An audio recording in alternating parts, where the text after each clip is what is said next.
Jesús lloró. Es el versículo más corto de la Biblia, pero nos describe una situación que jamás podremos agotar con nuestro lenguaje humano.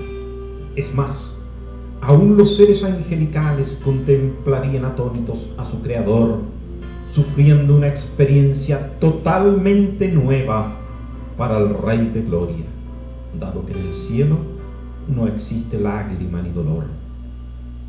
Vemos al Señor Jesucristo enfrentar cara a cara a su enemigo final, la muerte.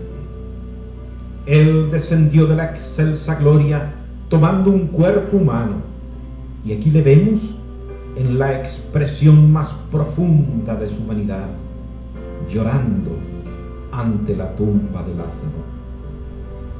Su corazón se estremeció experimentando una violenta tormenta dentro de sí, y fue quebrantado hasta que sus lágrimas rodaron por su rostro divino.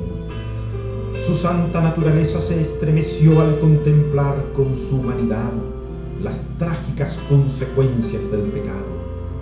Un huracán sacudió su espíritu hasta hacerlo brotar desde su alma, cual diamantes que rodaron por su rostro divino lágrimas de profundo dolor. Pero no escuchamos ni una sola palabra de consternación ni de juicio, solo le vemos llorar. El santo, el justo, quien nunca cometió pecado, lloró. En estas palabras hay infinitamente más, mucho más, que en cualquier mensaje que el mejor predicador pudiera expresar con miles de palabras hermosamente hilvanadas. Colocad bajo el microscopio del Espíritu Santo este breve versículo y turbará tu corazón hasta lo indecible. Oh Espíritu Santo, ayúdanos a comprender las maravillas de estas dos palabras que mentes excelsas no pueden entender. Leemos en las Sagradas Escrituras que Abraham lloró, David también lo hizo, y muchos otros grandes personajes de la Biblia lloraron. Pero lo que mentes finitas no logran profundizar es que Jesús, quien es Dios, el Dios de toda consolación, lloró. El día que Adán pecó, toda la tierra quedó bajo maldición. Espinos y cardos brotaron. Desde entonces, el dolor y las lágrimas han sido el común denominador de todos los hombres a través de toda la historia de la humanidad. ¿Existe un hombre o una mujer que no haya llorado? No lo hay. Curiosamente, lo primero que hacemos al entrar a este mundo es llorar. Pero lo que nos llena de asombro es ver al Hijo de Dios, en quien jamás se posó la más leve sombra de pecado, llorar. Quisiera desarrollar brevemente 4 verdades que se desprenden de este versículo. Jesús lloró. Primero, su humanidad. No fue un espíritu, fue exactamente lo que dice en 1 Timoteo capítulo 3, verso 16, Dios manifestado en carne. Él vino de la gloria, nació de una mujer virgen y se presentó como uno de nosotros. Nació y creció en la familia que Dios le preparó. Él fue el único que pudo escoger la familia en la cual habría de nacer. Y no lo hizo en el palacio de un rey, sino en el modesto hogar de un carpintero. Las Sagradas Escrituras nos dicen que él ayunó y tuvo hambre. En el Evangelio de Juan, capítulo 4, dice, Jesús, cansado del camino, se sentó así junto al pozo y le pidió agua a una mujer porque tuvo sed. ¿Y qué podemos decir del grito de angustia desde la cruz del Calvario cuando dijo, tengo sed? Ciertamente, Llevó Él nuestras enfermedades y sufrió nuestros dolores. Su humanidad fue perfecta y completa, pero sin pecado.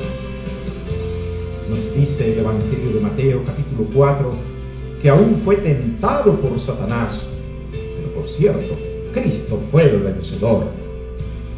Más adelante puede enfrentar a sus enemigos diciendo: ¿quién de vosotros me redarguye de pecado? Y aún ellos tuvieron que callar, porque de nada podían acusarle. La humanidad del Señor fue completa y real. Jesús lloró porque era hombre, igual a nosotros, pero continuó siendo Dios al mismo tiempo. Filipenses capítulo 2, verso 6 dice: siendo en forma de Dios, no estimó el ser igual a Dios como cosa a que aferrarse, sino que se despojó a sí mismo, tomando forma de siervo, hecho semejante a los hombres. Estando en la condición de hombre, se humilló a sí mismo, haciéndose obediente hasta la muerte y muerte de cruz. Cuando dice que se despojó a sí mismo, se refiere a la naturaleza externa y visible de su divinidad, pero nunca dejó de ser Dios al mismo tiempo. Muchas veces hemos escuchado predicar sobre el milagro en el monte de la transfiguración, pero personalmente creo que fue precisamente allí donde descorrió por un breve momento el velo que cubrió el milagro que por 33 años ocultó a los ojos del mundo su divinidad. Por decirlo de otra forma, allí en el monte no ocurrió ningún milagro, sino por el contrario, en ese momento anuló por un instante ese milagro de su vida terrenal, donde envolvió su divinidad. Jesús nunca dejó de ser Dios al mismo tiempo, aunque en su humanidad sufrió nuestras limitaciones y emociones. Jesús lloró. El segundo punto que deseo destacar en este versículo es que no se avergonzó de sus limitaciones que él mismo se impuso en la carne. Por ejemplo, nunca se avergonzó de su pobreza durante su vida terrenal y pudo decir sin tapujos a aquellos que querían ser sus discípulos, allá en Mateo capítulo 8, verso 20: Maestro, te seguiré a donde quiera que vayas. Jesús le dijo: las zorras tienen guaridas y las aves del cielo nidos, mas el Hijo del Hombre no tiene dónde recostar su cabeza. Hasta ese extremo llegaba la sencillez de la vida del Señor. Esto, dicho de paso, es una exhortación para que jamás nadie se sienta avergonzado si su condición socioeconómica es modesta. Por el contrario, creo que debería avergonzar a aquellos que se dicen ser siervos de Dios y viven disfrutando de tantas comodidades que ni el Señor de la gloria las tuvo aquí en la tierra. Él pudo expresar públicamente sus lágrimas. Muchos de nosotros habitualmente ocultamos nuestras emociones y ahogamos nuestras lágrimas, aún en circunstancias de mucho dolor. El Señor hubiera podido ocultar sus emociones, pero Él nunca actuó de una forma que no fuera natural, pues la sinceridad fue otro de los atributos que hermosearon su carácter. Seguramente que entre los que le veían llorar habría muchos que fueron testigos de los grandes milagros que hizo el Señor y dirían: mira, ¿no es el que sanó al ciego de nacimiento? ¿No es a quien el pueblo tiene por un gran profeta? Y ahora está llorando. Pero el Señor nunca se dejó influenciar por los prejuicios de la opinión popular. Él siempre fue honesto y sincero en todo su actuar. ¿Y cuántos de nosotros vivimos fingiendo para agradar a otros? ¿Mentimos para impresionar a nuestros amigos y vecinos? ¿Hablamos grandezas para ocultar nuestra verdadera situación económica? Aunque también hay quienes poseen lo necesario y más, pero dicen ser pobres. Dice Dios en Proverbios capítulo 13, verso 7, hay quienes pretenden ser ricos y no tienen nada, y hay quienes pretenden ser pobres y tienen muchas riquezas. Tratamos de aparentar lo que no somos y nos transformamos en verdaderos actores de este gran teatro de la vida. Pero cuando volvemos a la soledad de nuestra verdadera realidad, la opresión y frustración emergen hasta ahogarnos en la angustia de nuestra real condición. El cristiano no debe dejarse arrastrar por la hipocresía de la sociedad moderna. Por el contrario, hemos de seguir el ejemplo que el Señor nos dejara, ser siempre honestos y sinceros, sin fingir ni cambiar nuestra verdadera situación, por temor a afectar nuestra reputación ante los demás. Hemos de aprender a ser nosotros mismos, a no dejarnos influenciar por la envidia ni la competencia con otros, fingiendo lo que no somos ni tenemos. El tercer punto que deseo destacar y que podemos observar en este hermoso versículo es que Él lloró por otros. No en vano dice, llorad con los que lloran. El verdadero amor cristiano no se expresa con los que están satisfechos, ni con los que tienen riquezas. Son muchos los que buscan la compañía de aquellos que viven en prosperidad. Pero el verdadero cristiano buscará, al igual que el Señor, a los pobres de este mundo. En Lucas capítulo 4 dice el Señor, el Espíritu del Señor está sobre mí, por cuanto me ha ungido para dar buenas nuevas a los pobres, y me ha enviado a sanar a los quebrantados de corazón. Y en el capítulo 14 añade, cuando hagas banquete, llama a los pobres y serás bienaventurado. Cuando hacemos comidas especiales en nuestros hogares, ¿nos acordamos de esto que dice el Señor? Él acostumbraba a comer con los pobres de este mundo.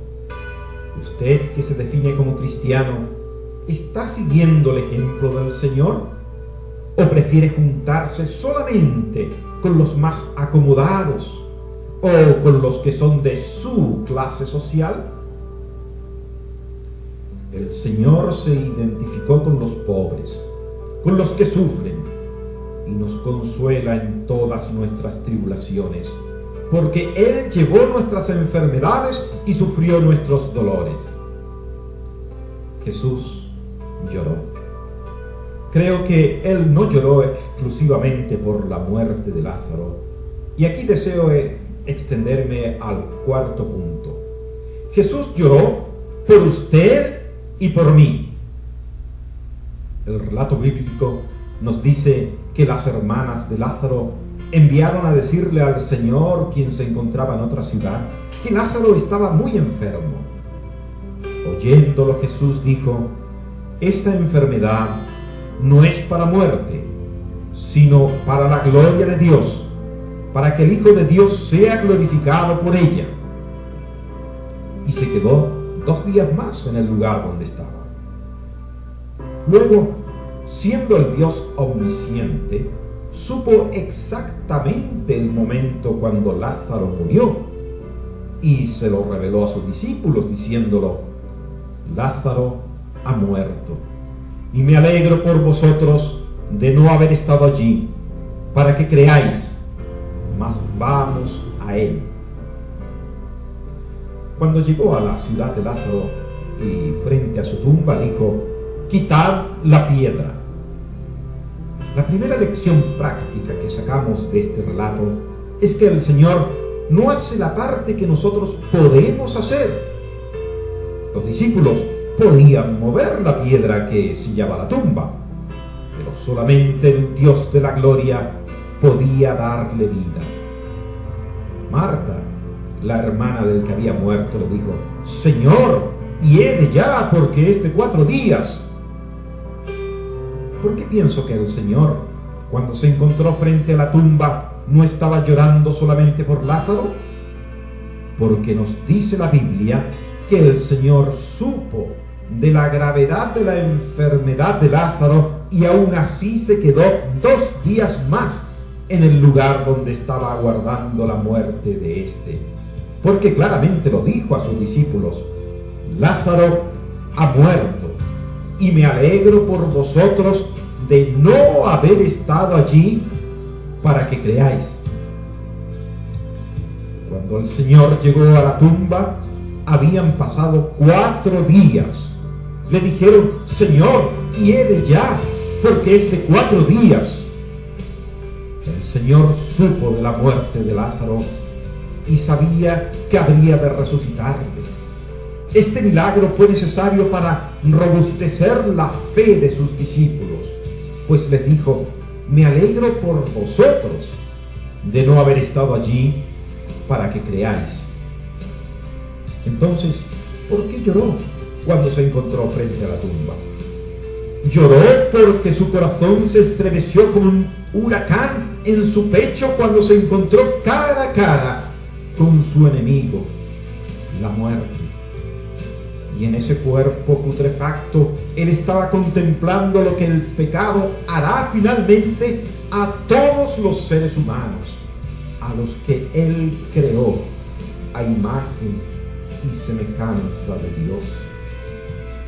Jesús lloró porque en ese cuerpo descompuesto él estaba viendo a cada uno de nosotros, porque la justicia divina había dictaminado que la consecuencia del pecado es la muerte.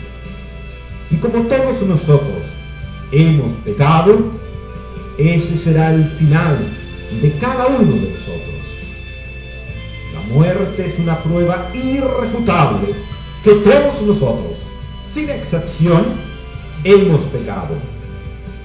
Pero en este mismo pasaje el Señor nos da las buenas nuevas, un glorioso anuncio. Con su autoridad divina nos dice: yo soy la resurrección y la vida. El que cree en mí, aunque esté muerto, vivirá. Y todo aquel que vive y cree en mí, no morirá eternamente. ¿Crees esto? Es el Dios de la gloria quien te hace esta pregunta. ¿Crees esto?